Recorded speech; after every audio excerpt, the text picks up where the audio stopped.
Pada Jumat 6 Mei 2022, 18 pesawat tempur Cina menyeberang ke zona pertahanan udara Taipei. Kini helikopter Cina kembali terlacak di zona identifikasi pertahanan udara atau ADIS Taiwan pada Rabu 11 Mei.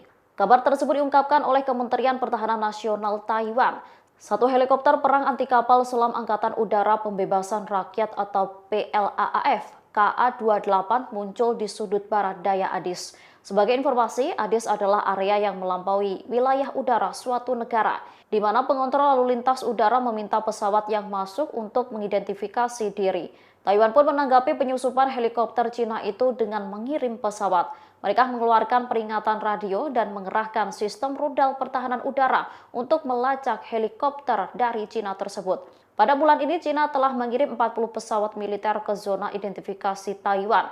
Kendaraan militer itu termasuk 14 jet tempur, 13 pesawat pengintai, 6 pembom, dan 7 helikopter. Sejak September 2020, Cina telah meningkatkan penggunaan taktik zona abu-abunya dengan secara rutin mengirim pesawat ke ADIS Taiwan. Menurut Kemenhan Taiwan, pada tahun 2021, pesawat militer Cina juga memasuki ADIS dengan 961 kasus selama 239 hari. Terima kasih sudah nonton. Jangan lupa like, subscribe, dan share ya!